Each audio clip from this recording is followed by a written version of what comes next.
सुधर जाओ। अगर ये गलती रहेगी, ये गलती की, पेपर क्लियर नहीं कर पाओगे। जय हिंद दोस्तों, कैसे हैं आप? मैं उम्मीद कर रहा हूँ बिल्कुल सही होंगे, लेकिन अब बड़ी दिक्कत आ रही है। क्या आ रही है भाई? सारी तैयारी तो हमने कर ली है और 1 महीने में अब हम हो गए रिलैक्स, आराम से पढ़ाई कर रहे हैं। लगता है कि अब एनडीए बढ़िया हो जाएगा। सुधर जाओ। अगर ये गलती रहेगी, ये गलती की, पेपर क्लियर नहीं कर पाओगे। सारी मेहनत धरी की धरी रह जाएगी। बताऊं क्यों? क्योंकि एक मान लीजिए क्रिकेट मैच में 40 ओवर में आपने कितना स्कोर किया मैटर नहीं करता है। आखिरी 10 ओवर में कितने रन्स बना रहे हो मैटर करता है। अब तक आपने कंसेप्ट रखा, प्रैक्टिस कर ली, ठीक है, साइड में भाई। अब जो 1 महीने का टाइम है, इसमें क्या कर रहे हो? अगर इसमें मेहनत नहीं करोगे, रिजल्ट नहीं आएगा। ध्यान दीजिएगा। तो मेहनत करनी क्या है वो मैं बता देता हूँ। प्रैक्टिस क्लासेस ज्वाइन करो। जहाँ पे भी प्रैक्टिस क्लासेस मिल रहे हैं, चाहे आपको ऑनलाइन मिल रहा है, चाहे अनअकैडमी पे मिल रहा है, कहीं पे भी प्रैक्टिस करो। प्रैक्टिस जितनी प्रैक्टिस करोगे उतना ही आपका फ़ायदा होगा, क्योंकि आपके जो कंसेप्ट रिवाइज होंगे वो प्रैक्टिस से रिवाइज होंगे। लेकिन एक और दिक्कत आ जाती है। बच्चे बोलते हैं कि 3 महीने अब तक हमने पढ़ा और हमसे एक क्वेश्चन नहीं हो पा रहा। हो सकता है ना हो, कोई बड़ी बात थोड़ी है भाई। यूपीएससी है, लेवल ऑफ क्वेश्चन चेंज होते हैं। तो क्या करना है, जब भी किसी भी क्वेश्चन में फंस रहे हो, उस क्वेश्चन को नोट करो, सॉल्यूशन देखो उसका। क्यों? क्योंकि एक और बात बता देता हूँ, जो क्वेश्चन में आप फंस रहे हो, समझ लो कि पेपर में वो ज़्यादा आने के चांसेस होते हैं, क्योंकि आता हुआ तो बड़े इजीली आप आंसर कर दोगे। तो इन सब चीज़ों को नोट करो, गलती मत करो, और कभी भी अपने ईगो को थोड़ा साइड रखो। मैंने देखा है बच्चों में ईगो, एटीट्यूड बहुत होता है। क्या होता है भाई?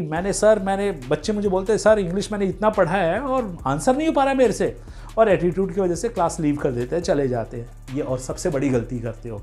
किसका नुकसान हुआ? आपका। मान लीजिए आप एक क्लास के अंदर एंटर हुए, क्लास टेस्ट दे रहे हैं या कुछ भी दे रहे हैं, और शुरू के 5 क्वेश्चन नहीं आ रहे हैं और आपको लगता है कि यार मेरे बस का नहीं है, मैं जा रहा हूँ। किसका नुकसान? आपका नुकसान।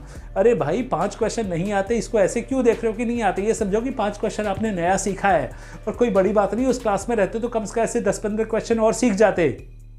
तो ये एटीट्यूड चेंज करो। ईगो पे मत लो चीज़ों को, क्योंकि यही ईगो आपको पेपर में भी नेगेटिव मार्किंग कराती है। जहाँ पे आपको लगता है कि यार मैंने मैथ्स की इतनी अच्छी तैयारी या इंग्लिश की इतनी अच्छी तैयारी की थी और मुझसे एक क्वेश्चन नहीं हो पा रहा है, तो मैं और क्वेश्चन अटैम्प्ट करता हूँ। उससे होता क्या चीज़ है? एक गलत क्वेश्चन अटैम्प्ट करना नुकसान किस तरह से देता बताता हूँ। उसका मतलब ये नहीं है नेगेटिव मार्किंग, उसका मतलब है कि अपॉर्चुनिटी भी आपकी कम हुई है। ध्यान दीजिएगा। तो कहने का मतलब ये सारी चीज़ों, ये जो गलतियां हैं, इसको सुधारो। 1 महीने है, मेहनत करने में लग जाओ, क्योंकि ध्यान देना, अगर लाइफ अगर सेटल करनी है तो सबसे सही जो एज और सबसे जो आसान जो समय है, ये 12th क्लास का ही है। जब आप ग्रेजुएशन में जाओगे और उस टाइम पे सोचोगे कि आप एसएससी या सीडीएस के थ्रू जाओगे, तो बेटा वहाँ पे तो कंपटीशन बहुत ज़्यादा है। यहाँ पे थोड़ी सी ही मेहनत करने से लाइफ सेट हो जाएगी आपकी। तो मेहनत कीजिए, खूब पढ़िए, आगे बढ़िए। अनअकैडमी एक ऐसा प्लेटफॉर्म है जहाँ पे बहुत सारी फ्री क्लासेस हैं। आप अनअकैडमी पे आइए, ज्वाइन कीजिए। सेल्फ स्टडी भी कर रहे हो और लग रहा है कि ये क्वेश्चन समझ में नहीं आया, तो आस्क अ डाउट फीचर के थ्रू भी पूछ सकते हो। बहुत सारी चीज़ें। बात अनअकैडमी की नहीं, बात यह है कि आप मेरे प्लेटफॉर्म पे भी आ सकते हो। इस डिस्क्रिप्शन में टेलीग्राम का लिंक है, आप उस टेलीग्राम से जुड़ जाइए, वहाँ से आप मुझसे क्वेश्चन पूछिए।